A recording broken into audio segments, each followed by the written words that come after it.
Bro, so there's this time, bro, after I dropped out of campus, so I'm in Shags, I had to go back to Shags. That was a very long time ago. I can't remember the year exactly, and I don't want to lie. So I'm home, and I've been home for the longest time, and then I during that period that I'm home, I got into conflict with my families. Ilikuwa tu vutana.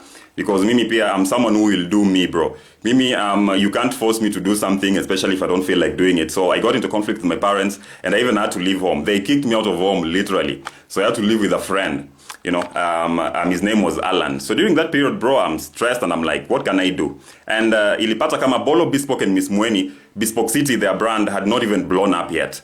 So I decided to reach out to Bolo. Bolo was still a friend of mine then because I used to do suits with him in campus. Those times Bolo didn't even, have very many tailors. Ulikuwa unaenda kwa Bolo angekupima himself. And trust me, if Bolo is the one who tailors your suits, if you've ever worn an outfit that is tailored by Bolo himself, you know that guy's work is beyond human comprehension. Bro, that guy does good work. And so during that time, Bolo and I were really good friends. So I called Bolo and I tell Bolo, bro, I've realized you guys don't have a website. And Bolo Bespoke and your brand Bespoke City is growing at a very fast rate.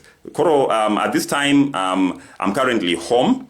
I don't have any fare, bro. I'm going through it right here. So can you send me, would you mind sending me fare so I meet you in the office? We can start, I'm talking about, how I'm going to start work on building your website. And Bolo sent me fare. I remember it was 2,500 shillings. And I took the next bus to Nairobi, bro. I had this one pair of Air Force bros. Ilikuwa zimechapa. By the time I got to Bolo's office, my legs were literally smelling. And I could feel it. So I get into Bolo's office, mlango yake inakuanga ya biometrics, fingerprint scanner. Bolo's main office. Anakuanga na fingerprint scanner kwa mlango, so you have to scan your fingerprint. So if you're not registered in the biometric system, you can't access his office. So after kukaa kwa waiting bench, they're done with their clients, they finally call me in. I remember Miss Mueni was in the I was in the office that day, and Bolo actually gave me the job. All right, I remember we discussed with Miss Mueni. Miss Mueni told me what he expected, the kind of website they wanted, and they told me to start on work.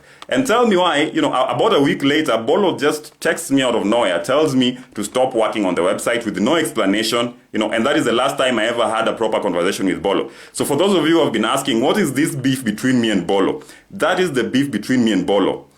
Bolo alishanipatia kazi mzuri sana, akaninyang'anya, and then the person, to make it worse, the person who now later on built the website, bro, built them a very substandard site. And me, I wanted to build Bolo something, I wanted to build Bolo a website stroke app that could have entirely made a difference in their lives. So Bolo Bespoke, if you're hearing this, I'm still asking you for that opportunity to build that app for you. I'm now not proposing to build a website. I want to build you an app, but this time you have to lazima tawe ufike bei. So I'm going to build you an app, a fully functional app that is like has never been seen in Kenya. It is going to make you, stand out among top brands. Of course, you are the top brand, but it is going to make you stand out even more. But then this time now, I'm charging you 500,000 for the app. So kindly reach out, brother, for business, because if you don't, things are going to get bad for you. Thank you. Bye-bye.